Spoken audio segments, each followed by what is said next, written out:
Muito bom dia a todos. Primeiro, uma alegria imensa poder ter sido convidado pelo Tadeu Candelária, presidente estadual do Partido Liberal, para participar desse encontro que eu considero de uma importância extrema.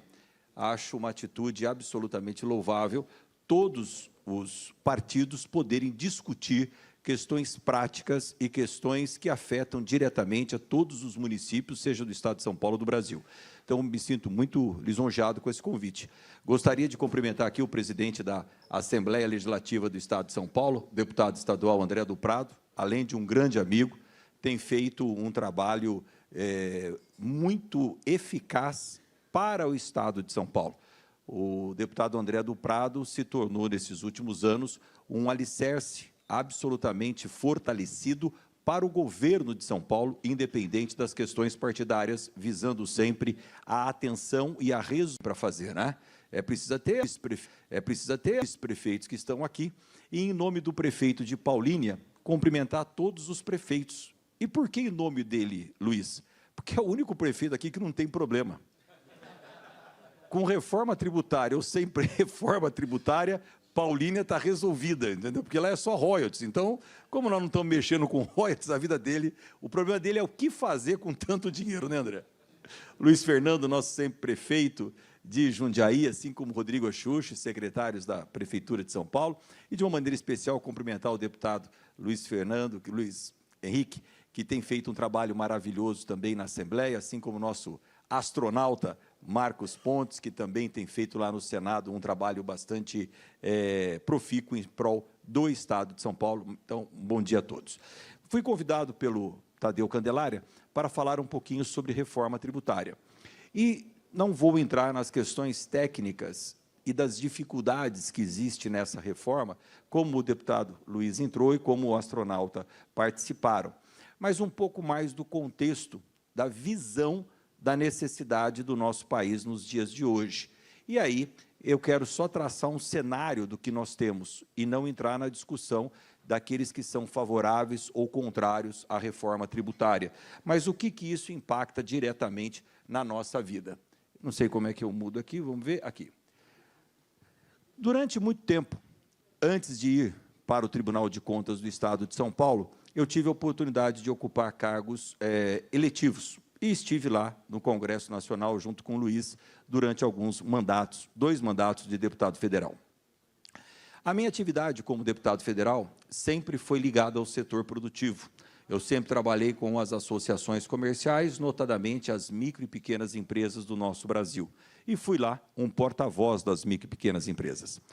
E nesse cenário de micro e pequenas empresas, presidente Tadeu, eu vivi e convivi com as dificuldades que o nosso país apresenta para quem quer empreender. Empreender no Brasil, realizar no Brasil, é algo extremamente difícil. É um sacerdócio. Você aplica no negócio, seja ele qual for, o teu capital, o teu dinheiro, paga impostos sobre o seu dinheiro, corre o risco sobre o seu negócio, emprega no empreendimento aquilo que você tem, Parrão, de mais valioso, que é a sua vida, o seu tempo, a sua dedicação. Normalmente, uma microempresa é uma grande família, pois trabalham na pequena empresa o pai, a mãe, a sobrinha, o tio, Lucas, toda aquela família, e isso faz com que a família esteja engajada naquele pequeno empreendimento. E os riscos são totais. Agora, o que nós não temos no Brasil é um incentivo, um quadro que diga o seguinte: venha empreender que vale a pena. Hoje, todos os órgãos, Luiz, têm divulgado índices de uma empregabilidade total no Brasil. Nós temos uma taxa de desemprego hoje de 5%, 6%, 6,5%, conforme o índice divulgado, e isso muitas vezes é comemorado como se fosse algo extraordinário.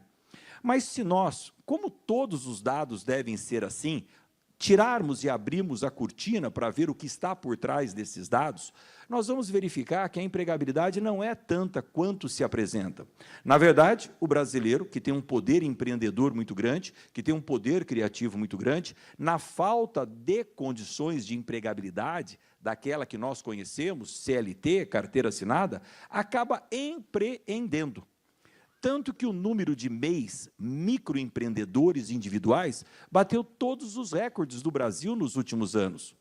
Hoje, nós temos aqui, eu vou sempre arredondar os dados para não dar os dados detalhados que nem eu tenho de cabeça, mas nós temos no Brasil hoje aproximadamente 20 milhões de CNPJs, empresas abertas. Desses 20 milhões, 15 milhões são micro e pequenas empresas, Kleber. São MEIs, microempreendedores individuais. Então, empresas que geram efetivamente uma quantidade muito grande de empregos, 1.000, 2.000, 3.000 empregos, Santiago, são diminutas as quantidades. O que nós temos nesse universo gigantesco de CNPJs são microempreendedores individuais. Pegar Guarulhos lá, Lucas, com certeza você vai abrir, tem, sei lá, 1 milhão de empresas em Guarulhos, 990 são MEIs, microempreendedores individuais. E isso acaba confundindo o cenário como um cenário propositivo, positivo de geração de emprego ou de geração de novas empresas. Por que esse cenário no Brasil é tão devastador para quem quer empreender? Vamos pegar o último quadro publicado pelo Banco Mundial, que faz o Doing Business, o ambiente de negócios. Qual é o ambiente de negócios para que nós possamos investir? Naturalmente, nós, micro e pequenas empresas do Brasil, não fazemos essa análise. Nós investimos no Brasil porque moramos aqui. Mas uma multinacional japonesa, uma empresa que queira se expandir para o mundo e estudar as melhores posições para as cadeias de produção global, vão analisar, por exemplo, a América do Sul. E dentro da América do Sul, qual é o ambiente de negócios para cada um dos países da América do Sul? E aí nós vamos lá. Um dos únicos e poucos rankings que nós temos no mundo é o Doing Business do Banco Mundial. E aí nós vamos analisar lá. Vamos investir no Brasil, vamos. Qual é a última posição do nosso país no ambiente de negócios? Olha só. Melhor ambiente de negócio nesse último Doing Business. Nova Zelândia, Singapura, Hong Kong, Dinamarca, Coreia, Estados Unidos, Geórgia. Brasil, 124ª posição. Nós estamos no fim do ranking. E uma coisa interessante, nós somos vizinhos de posição do Paraguai. Meu Deus do céu, não tem absolutamente nada que nos ligue ao Paraguai no ambiente de negócios. Nós não temos a mesma extensão territorial que o Paraguai. Nós não temos o mesmo mercado produtor que o Paraguai, o nosso, obviamente, é muito maior. Nós não temos o mesmo mercado consumidor que o Paraguai. O Brasil é um dos maiores mercados consumidores do mundo. Nós não temos absolutamente nada que nos ligue ao Paraguai, a não ser a ponte da amizade. Fora isso, Luiz, não tem nada que nos assemelhe ao Paraguai, a não ser, além da ponte, o péssimo ambiente para se empreender. A não ser um dos péssimos ambientes para se empreender. Portanto, o que nós temos aqui é que a condição que o país oferece a quem quer empreender está ultrapassada, está superada. O Brasil não pode continuar tratando os seus empreendedores da forma que trata hoje. Mas vamos ver um pouquinho, abrir esses dados e o que isso significa. Podia, por gentileza, me arrumar uma água só? Dentro das métricas utilizadas pelo Banco Mundial, o que levou a considerar-se que o Brasil é um dos piores lugares do mundo para se fazer negócios? Abertura de empresas, nós somos a 138ª posição do mundo. O tempo para se abrir uma empresa no Brasil é um dos piores do mundo. Aqui vale um parênteses. Esse dado é de 2020, 2021. Foi o último do e-business publicado, Luiz. De lá para cá, nós melhoramos muito na abertura de empresas. Inclusive, mais uma vez, eu trabalhei enquanto deputado federal, ao lado do ministro Paulo Guedes, e fui o relator da legislação da liberdade econômica, liberdade de empreender, que é o tema que ganhou popularidade. São uma série de conjuntos e medidas que simplificaram a abertura de empresas no Brasil, encaixando prefeitura, estado e governo federal. Então, aqui, no próximo do e-business que foi publicado, nós provavelmente vamos avançar muito, Theo. E só mais um parêntese, Marcos, você falou de sistemas de corrupção. Você sabe por que o Doing Business não foi publicado até agora? Eu fui pegar água aqui, sumiu a água. Porque países do Oriente Médio fraudaram o Doing Business para se colocar em melhor posição. Então, os auditores do Banco Mundial foram suspeitos de terem cedido aos encantos dos países árabes para se melhorarem automaticamente na posição. Então, esse problema é... Obrigado, essa água aqui é chique, hein, pela demora. Fui buscar na fonte. Pensei até que fosse água de coco, cacete. Obrigado, estou brincando. Obrigado. Obtenção de alvarás de construção, 170. Obtendo eletricidade. Nós temos diversas localidades, interior, inclusive no interior de São Paulo, que indústrias têm dificuldades de se instalar, pois não têm acesso à eletricidade necessária para a produção. Registro de propriedade, obtenção de crédito. Vocês vejam que nós somos centenários em todas as métricas. Nós somos centenários em todas. Proteção dos investidores minoritários. Aqui também nós avançamos. Mais uma vez, junto com o Paulo Guedes, nós trabalhamos no respeito aos sócios minoritários, quando nós aprovamos o voto plural dentro da concepção das grandes empresas, dentro da Bolsa de Valores, também foi uma alteração significativa. Um dia, Tadeu, a gente pode falar especificamente, né, Pedro, sobre isso, que aí é uma outra conversa. Vou pular pagamento de impostos. Comércio internacional, execução de contratos, resolução de pendências, dívidas, a insolvência. Pagamento de impostos é a pior pontuação atingida pelo Brasil. Aí nós não somos ao lado do Paraguai, nós somos o último da fila. 184. Nós somos um dos piores países do mundo para entender a complexidade tributária. Deixa eu dar um exemplo a vocês prático. Durante a gestão 2009, 2016, eu tive a oportunidade de estar aí sentado, prefeito, como vocês, naquele momento, prefeito da cidade de Mogi das Cruzes. Uma das maiores fabricantes de aparelhos de ar-condicionado do mundo, Luiz, chama-se a Daikin, é uma fábrica japonesa. Grandes aparelhos para prédios corporativos. Não é? Hoje eles também vendem aparelhos domésticos, mas naquela época era mais aparelhos corporativos. A Daikin, como toda fábrica japonesa, faz um processo de planejamento gigantesco. Planejando, aonde vai se instalar. Resolveram, então, se instalar em Mogi das Cruzes. Nós demos toda a assessoria, quem não quer uma empresa japonesa do porte da Daikin na sua cidade, e a Daikin, então, comprou um terreno na época de 20 milhões de reais na cidade de Mogi das Cruzes, acho que era 30 mil metros quadrados, para se instalar na cidade. A partir daí, começaram a fazer o processo de implantação.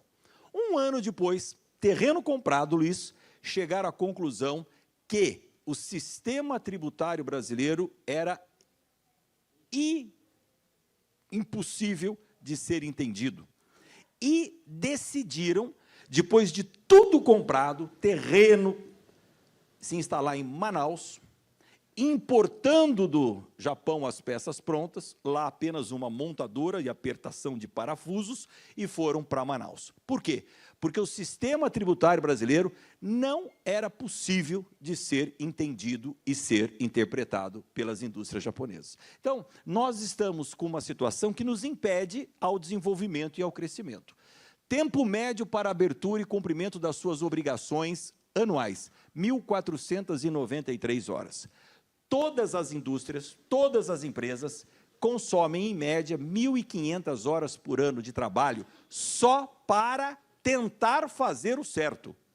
E, mesmo assim, vulnerável a uma fiscalização, porque o ICMS não foi calculado sobre o item X, o item Y e aquilo, enfim, é para tentar fazer o certo e, como disse o Marco, erra.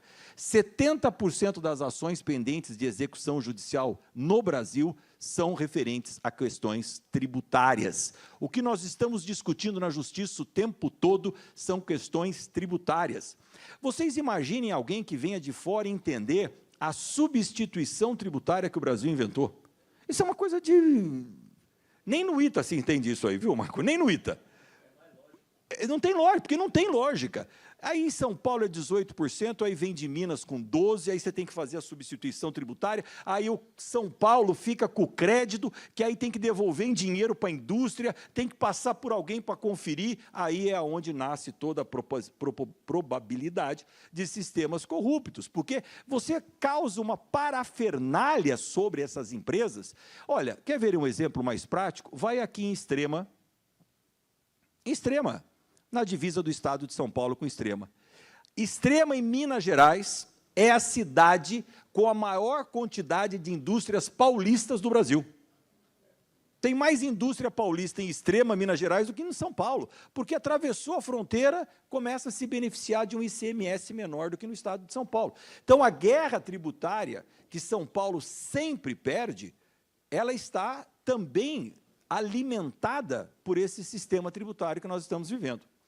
A alta carga tributária. Os impostos brasileiros que estão atrelados, o Luiz e o nosso senador já falaram, então eu vou pular um pouquinho sobre isso. Mas o IVA, que é o Imposto sobre Valor Agregado, que é a opção que o Brasil fez nesse momento, ele não é algo totalmente inédito, criado pelo sistema brasileiro. Foi uma opção que o Brasil fez nesse momento, certo ou errada, nós vamos descobrir ali na frente, mas nós vamos estudar quais foram os motivos que levaram a essa decisão.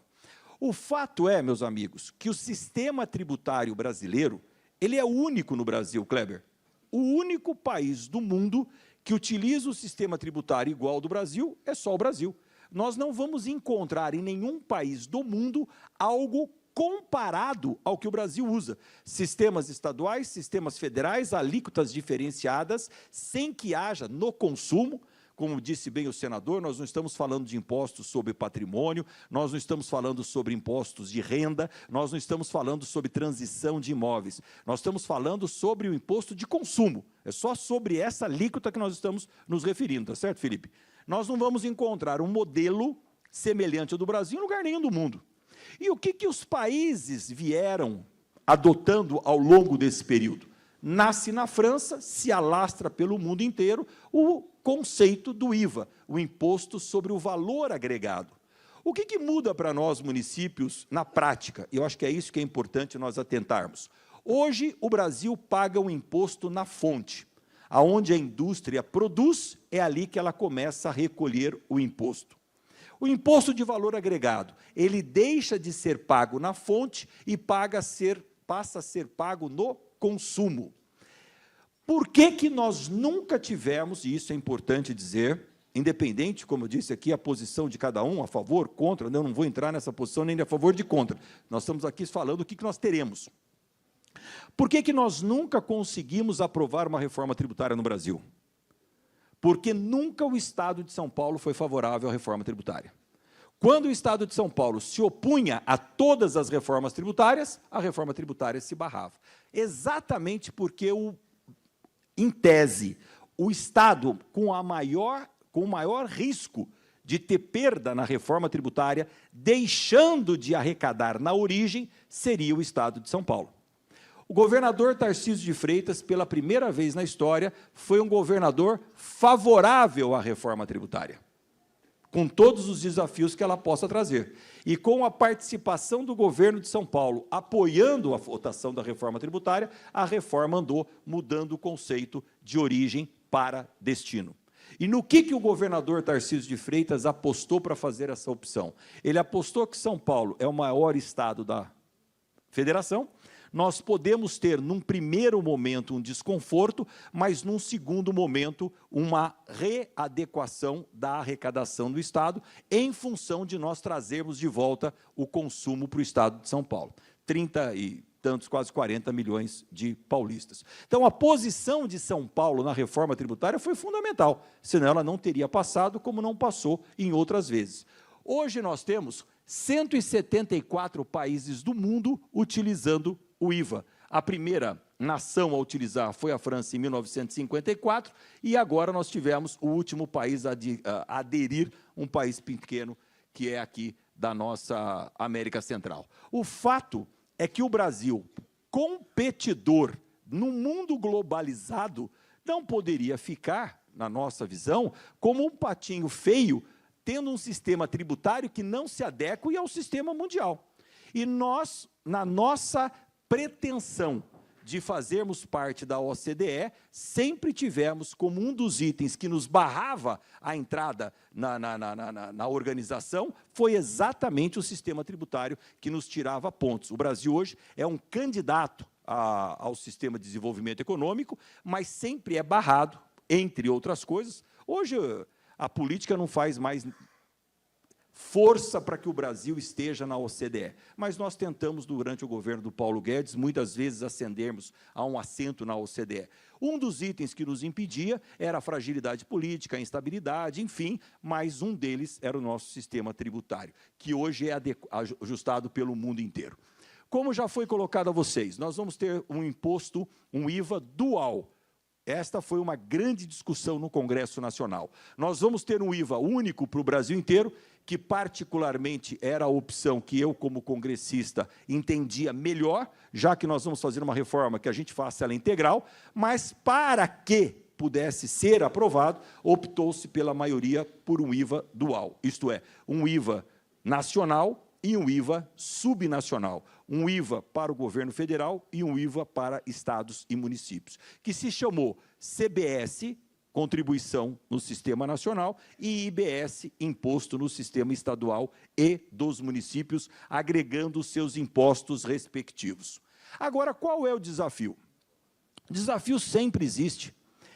Há, no país, uma sanha arrecadatória imensa e gulosa, independente do imposto. Hoje, aumentar impostos é uma sanha de todos os governos. E a discussão é, este IVA será de quanto? Quanto custará esse IVA? E nós vamos ter um IVA único para o país inteiro ou um IVA diferenciado? E aí começam os acertos que fazem parte de toda a zona de conforto quando você deixa. A própria França hoje tem o quê? Umas 3 ou 4 alíquotas de IVA, dependendo da região, conforme a produção que queira beneficiar, conforme o produto que queira comercializar. Mas no Brasil nós vamos cair na tentação errônea de ter um IVA diferente por estado, aí nós avacalhamos toda a reforma tributária. E é essas tentações que nós temos, e o sistema político brasileiro, o Congresso Nacional, o Senado e a Câmara Federal precisam se opor, porque a senha arrecadatória da Receita Federal ela é permanente. Falam agora em um IVA de 28%. Então, o que está errado, Luiz, não é o sistema do IVA, o que está errado é o absurdo de se falar de uma alíquota de 28%.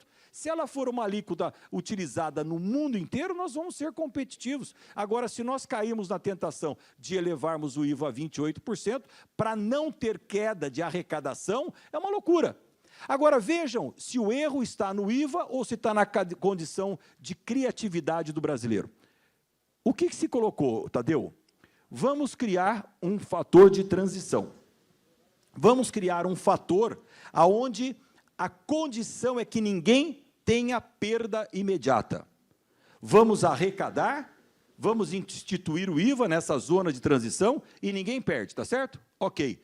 O que muitos estados saíram fazendo de cara? Aumentaram os ICMS. Quer dizer, a criatividade do brasileiro é infinita, e vencer essa criatividade que é dureza.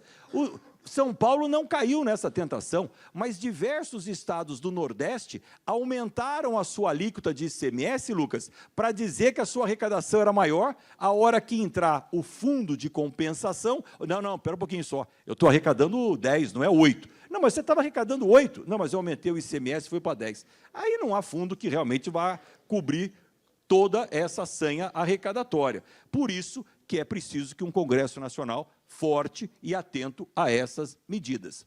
O que nós temos nesse fundo de compensação, e aí foi uma grande dificuldade no Congresso Nacional, Luiz, porque instituiu-se na lei o fundo de compensação, mas os critérios do fundo de compensação não foram votados até agora.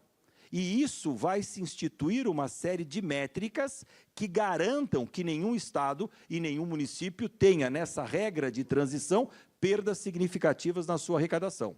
Então, você pega aqui no estado de São Paulo, vamos trazer para um caso concreto, Santa Gertrudes, que é uma cidade aqui na Washington Luiz. Não sei se tem alguém de Santa Gertrudes aqui. Santa Gertrudes é uma cidade diminuta, pequena, mas tem lá um parque de indústrias de cerâmica muito forte. Santa Gertrudes, assim como Paulínia, desculpa brincar com Paulínia, tem uma arrecadação muito maior do que a sua população. É um município rico. Agora, você chega aqui em Carapicuíba, do lado de São Paulo, tem uma população muito ampla e não tem nenhuma produção que faça frente. Então, não tem como nós entendermos que há um equívoco em você distribuir o que está lá em Santa Gertrudes em excesso e beneficiar Carapicuíba. Por quê? Porque você vai passar a pagar o imposto no consumo. Teoricamente, neste modelo extremo que eu estou dando, Santa Gertrudes terá uma queda de arrecadação, pois a sua população consumidora é menor, e Carapicuíba, por ter uma população elevada, terá um aumento de arrecadação. É lógico. Agora, tem problemas de acertos técnicos no meio desse caminho? Tem, mas esse desafio é com IVA, com ICMS, com imposto de renda, com todo o sistema que nós temos. Portanto, o que nós temos que mitigar são os impactos dessa transação. E aí, realmente, o deputado Luiz tem razão. Nós precisamos estar acompanhando isso 24 horas por dia. Muito bem. Para ajustar um pouco a conversa, e aí, quando o Tadeu me convidou para estar com vocês, além de falar da reforma tributária, eu gostaria de dar aqui uma pincelada sobre o que isso reflete no âmbito da análise do Tribunal de Contas, das contas e balanços de cada uma das prefeituras municipais, câmaras municipais e empresas públicas. Eu não sei se todos aqui têm a correta dimensão, mas o Tribunal de Contas do Estado de São Paulo é o maior Tribunal de Contas do Brasil. E ele é o único Tribunal de Contas que faz a análise, ano a ano, de todos os seus jurisdicionados. Alguns estados fazem por amostragem. Por exemplo, o estado de... Está acabando? O estado de Minas Gerais faz por amostragem. Então, tem municípios lá que já faz 10 anos que não são auditados. O estado de São Paulo faz, ano a ano, todos os municípios. 644 municípios, 644 câmaras municipais, todo o governo do Estado de São Paulo, todas as secretarias do governo do Estado de São Paulo, todas as empresas públicas, como era há pouco tempo a Sabesp, todas as autarquias, todas as fundações, Fundação da Unicamp, Fundação da USP, Fundação Arcadas.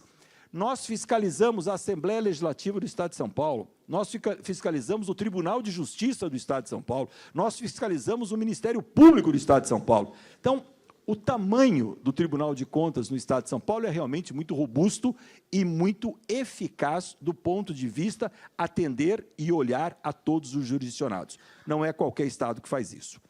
Um dos itens mais observáveis pelo tribunal é o planejamento fiscal. Então, meus amigos, nós estamos agora, por exemplo, em plena elaboração dos planos plurianuais, dos PPAs, que precisam ser encaminhados às câmaras municipais. Não há mais como você enxergar o PPA como uma obrigação burocrática, sem a análise verdadeira do que você queira desenvolver nos próximos 4 anos, até o primeiro ano da próxima gestão. A administração que trata o PPA como uma obrigação burocrática terá problemas. Por que terá problemas? Deste plano plurianual tão importante que cada município está executando neste momento, deriva a LDO 2026, que vocês vão ter que trabalhar o mês que vem, a Lei de Diretrizes Orçamentárias. E da Lei de Diretrizes Orçamentárias deriva a LOA no mês de dezembro. Portanto, eles estão umbilicalmente ligadas.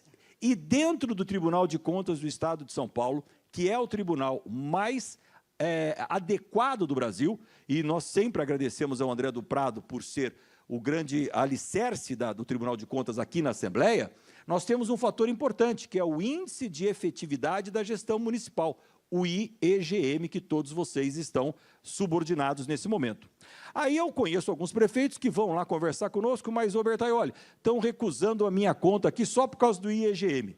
Mas como só por causa do IEGM? O IEGM é tudo. O IEGM está analisando a saúde, está analisando a educação, está analisando a transparência, está analisando o meio ambiente, está analisando o I-fiscal.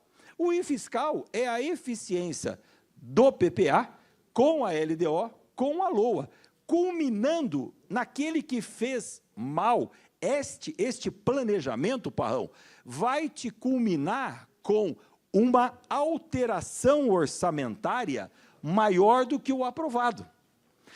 Aquele que executou mal a LOA, o que vai acontecer o ano que vem? Vai ter que ficar fazendo suplementação e cancelamento o ano inteiro. Suplementação e cancelamento o ano inteiro.